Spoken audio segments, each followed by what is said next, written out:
DaVinci Resolve, Premiere, Final Cut Pro, 6 different timelines compared, 4 different types of footage, all put head to head to see which editing software is the best optimized for the Mac M1. Some of the results will surprise you. Let's dive in.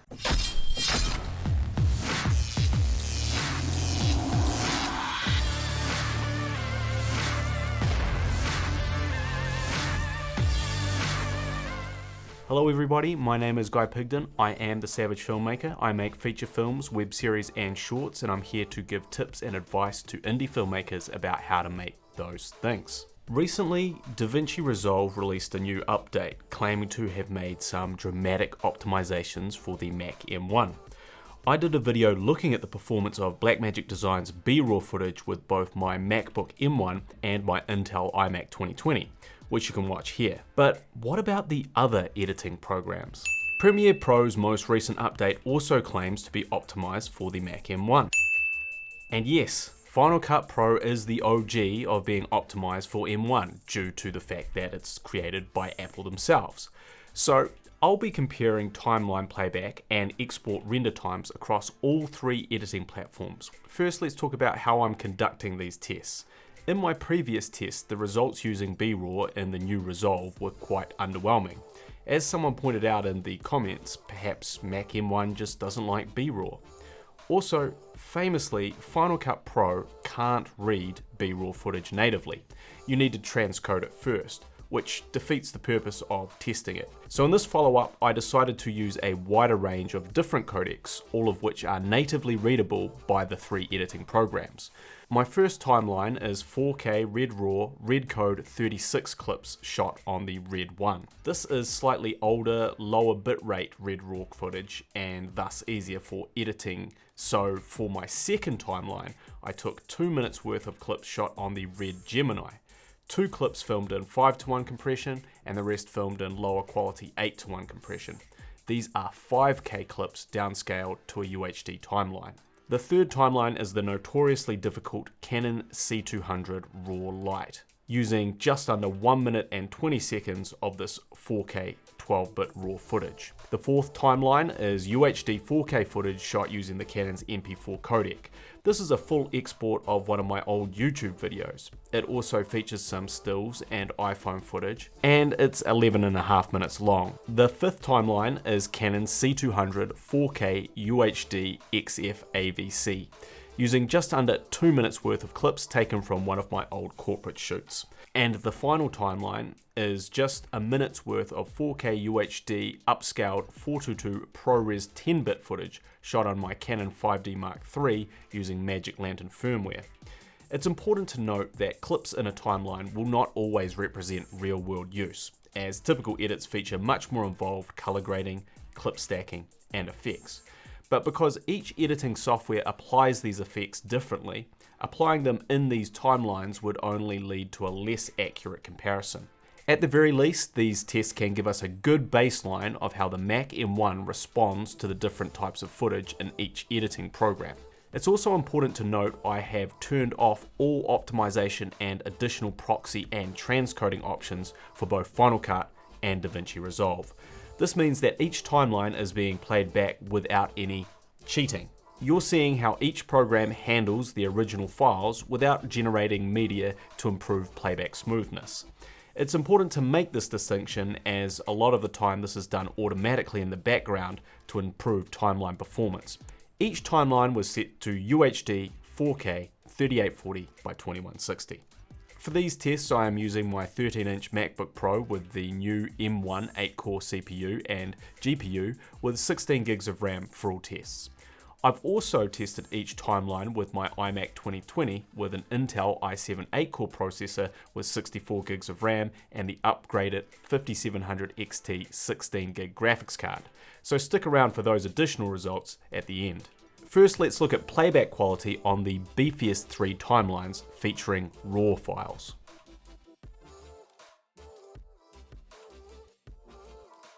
Alright, so first test with the Mac M1, and I've just got it set up here next to me. And this is Redcode 36, Redcode Raw from the Red 1, so it's older Red. And we're just going to see how that plays back. This just has a basic LUT applied. So having a little look here.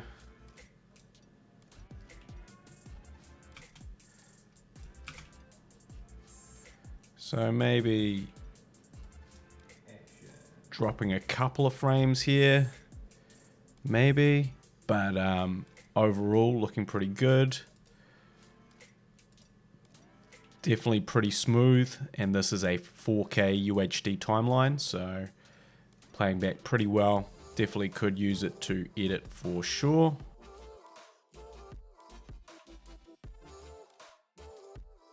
Alright, so we've switched over to Adobe Premiere Pro 15.4.1.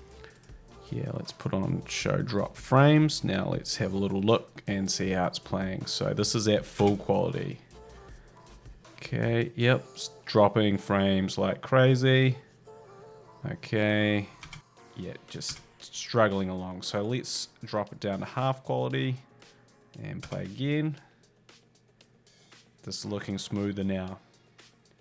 So we're getting a better result now. It's playing back pretty well now. Yeah, so we're getting solid playback at half quality.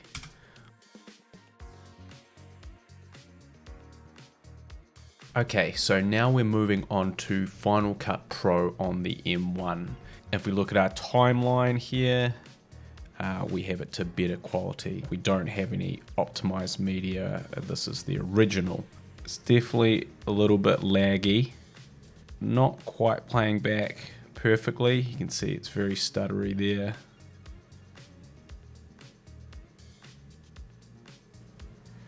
So let's try better performance. And now we're getting nice smooth playback.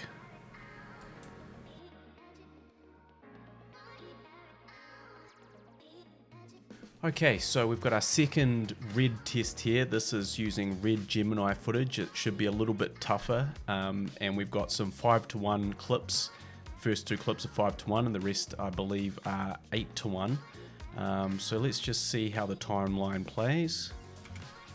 So right off the bat, it's not really playing. We're dropping a lot of frames here and it's really stuttering and struggling. And if we look at this clip, exactly the same issue. So we did have similar problems even on the iMac.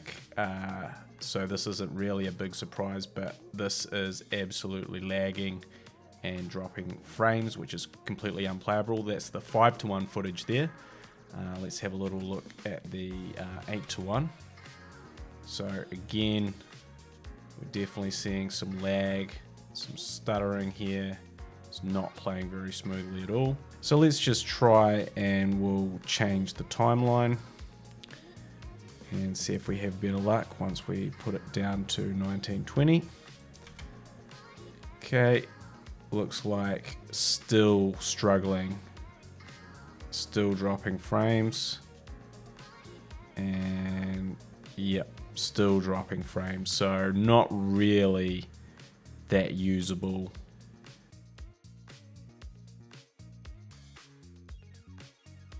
Alright, so now we're on to our second red test. Let's just try and play the 5:1 at full quality.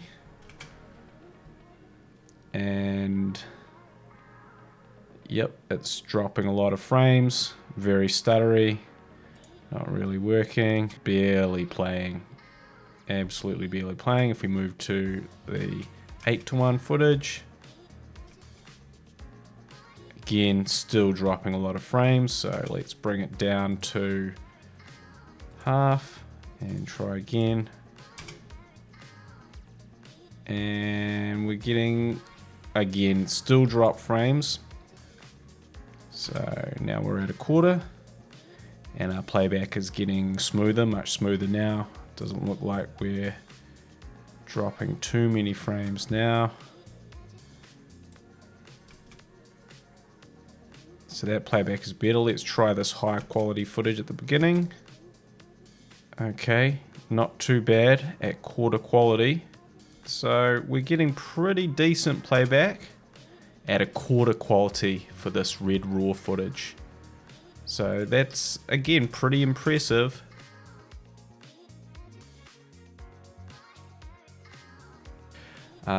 And we've got some 5:1 footage at the start, so we're going to see if we can play that. This is playing in the timeline, and it's not looking, oh, okay, it's, yeah, okay, no, it's not looking too good at all now, and we can see it's very sort of jittery and jumpy. It's not playing back smoothly at all, so still struggling here. So that's 5:1. Let's try the 8:1. And yeah, that's still not looking smooth. So let's try if we play back better for performance now. Okay, let's see how this goes. Certainly scrubs through very quickly. So let's try this good footage again. And it does look like it's playing back much smoother now. Yep. So that's looking pretty good. And this footage now is playing back very smoothly. So now that we brought that performance down, it's actually playing like butter, which is really impressive.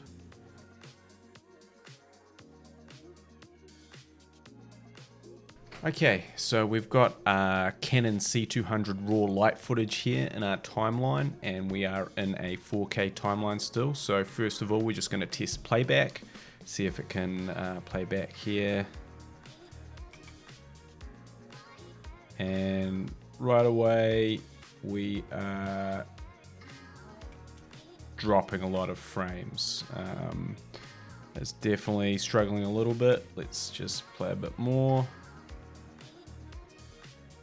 It's catching back up a little bit now, but it's definitely a little bit stuttery and jerky. So much smoother now. I would say that's definitely editable now. So if you have Raw Lite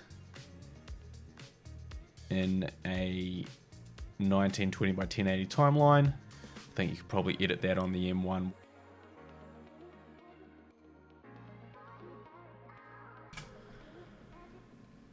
Okay, playback right off the bat, we are dropping frames. It's very jerky and stuttery. So let's drop it down to half. And let's see how the timeline's going now. Okay, this is promising. So we're getting reasonable playback, but we are dropping frames again. So let's go to quarter. Okay, now things are getting a bit smoother. Okay, and looks like at a quarter quality, playback is smooth.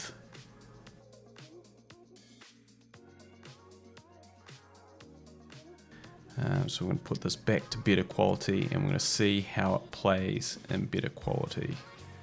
So let's just have a little look here.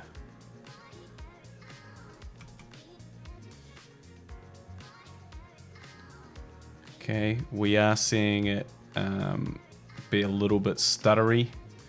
It's definitely not playing smoothly at all. You can see it just breaking up. And it's coming right now, but it's definitely breaking up a little bit here. But if we change this to better performance, and now let's try. Now we're getting very smooth playback when we have it better performance, but we also get it playing back in a much sort of lower resolution. So we're getting smooth playback when we change it to better performance. If we look at playback results, we can see that all three programs struggled with Gemini footage, especially the higher quality clips, which is no surprise. In both Red timelines, Final Cut seemed to perform the best on playback when adjusting the quality to the lower setting. Resolve performed very well with the Redcode 36, but really struggled with the Gemini footage, while Premiere had good timeline playback at a quarter resolution, which is surprising. Playback has definitely improved across the board. It was impressive to see how well both Resolve and Final Cut Pro now deals with playing back Canon Raw Lite files, which is a notoriously difficult codec for editing software. Premiere seemed to struggle more, but this becomes more obvious when factoring in export times. However, I really want to reiterate that these are just a series of clips in a timeline, not a proper edit.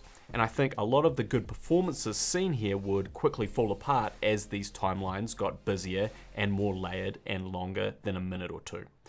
That leaves the three other timelines which I won't play through here due to the similarities in their results. The MP4 and XF AVC footage played back very well in all timelines, but I thought the responsiveness in Resolve was the best. Premiere did struggle slightly while playing back the MP4 C200 timeline, which is ironic considering this is what I originally edited that video with. The Pro Res 422 timeline played flawlessly amongst all three programs, but this is no surprise given that Apple's Pro Res is Apple's own codec and these machines are built to utilize it. Overall, in terms of playback experience, Final Cut Pro offered the most responsive timelines across all the different formats. However, it's unclear exactly what resolution FCP plays its footage in, as you only have better quality or better performance. Neither of these indicate specifically what resolution it is playing the timeline in. When you shift raw light footage to better performance, for example, the playback quality is incredibly low res and pixelated. Yes, it plays back smoothly, but that would be expected when it's playing in such low quality. It's unclear what's going on under the hood when dealing with Final Cut, and I found its lack of transparent options frustrating here. This makes it hard to accurately judge against its two competitors when I say that it is the best for playback. Moving on to render times for exporting each timeline, this is where things really start to get juicy. It was neck and neck for the ProRes timeline. All software performed well and blazed through this export. Premiere was surprisingly the fastest here, but only by 2 seconds, and all of these results are probably within margin of error. Sadly, this was the only timeline where the new optimized version of Premiere performed the best. Moving on to red footage, we can see Resolve outperforms both Premiere and Final Cut Pro here by a healthy margin, especially when it comes to the higher quality Gemini footage, which is interesting considering how much it struggled to play that same footage smoothly. Looking at the C200 Raw Lite timeline, we can see that Final Cut Pro rendered the fastest here by a considerable margin, while Premiere was lagging behind. All software dealt with the XF AVC footage well and finished the exports in close to the same time. This is a massive improvement from older versions of Premiere and Resolve, as I could not play back this footage at all when I originally purchased the M1. Whoo, yeah, it's beer break time.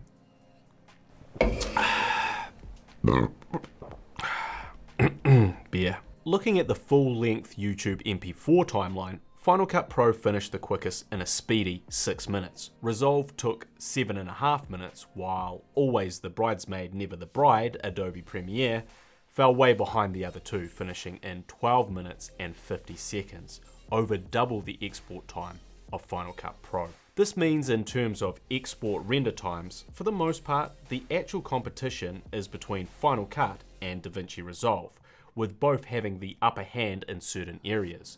Resolve handles the red raw footage better, while Final Cut Pro handles C200 Raw Lite and MP4 footage better. But moving over to running these same export tests on my iMac 2020, things changed significantly. What we can see is that when using a dedicated graphics card with an Intel processor, Resolve beats both Premiere and Final Cut Pro in every export test bar one. While Final Cut Pro finishes very close behind Resolve's export times, once again, the bloated fish that is Premiere flops about limply in last place, all while charging $70 a month for the trouble. If we compare my MacBook M1 to my iMac 2020 in these new tests, unsurprisingly, the iMac gives the MacBook M1 a healthy spanking in every timeline. This is no different to my previous test using various B-Raw timelines in Resolve only. The Mac M1 silicon chip is powerful, but this first version is still no match for a dedicated graphics card and 64 gigs of RAM. The Force is with you, young Skywalker. But you are not a Jedi yet. But it is interesting to see that Final Cut Pro's export times with the M1 do at least get us within striking distance of some of the iMac's render times, specifically the C200's MP4 and XF AVC footage. This does lend some credibility to the idea that the M1 handles these more compressed codecs very well. So what are the big takeaways from this extensive testing? The optimizations for the M1 in both Final Cut and DaVinci Resolve are very evident here, and DaVinci has clearly closed the gap between Apple's own editing software.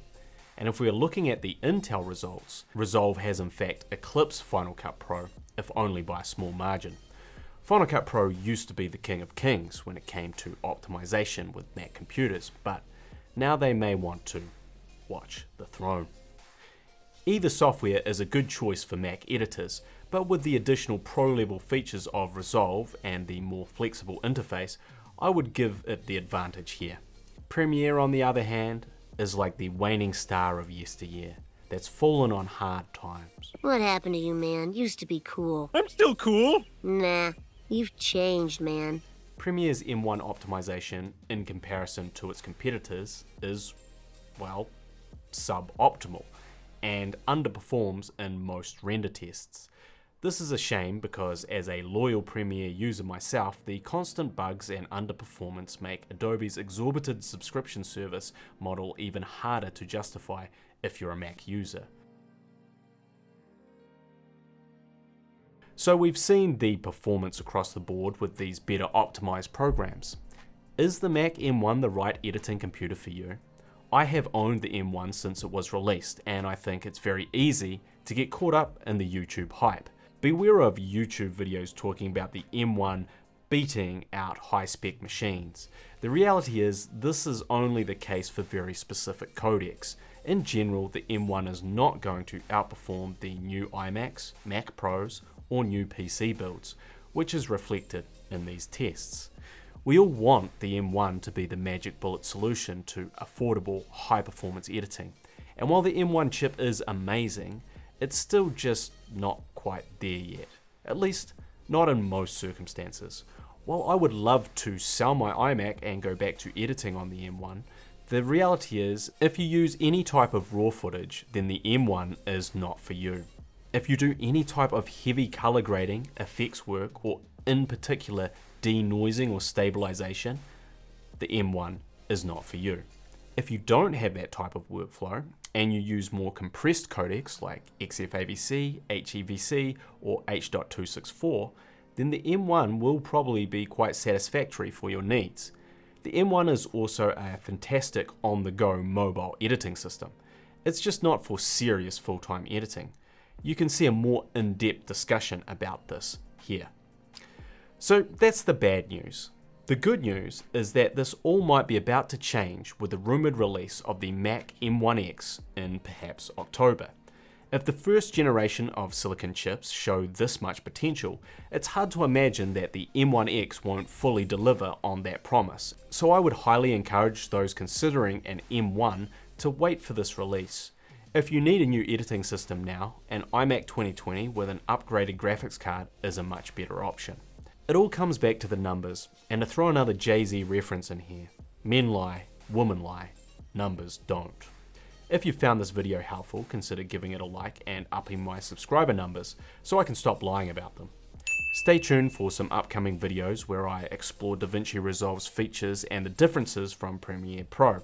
If you're an editor, drop a comment letting me know what your computer setup is and your editing software of choice. As always, I am the Savage Filmmaker, and I'll see you when I see you.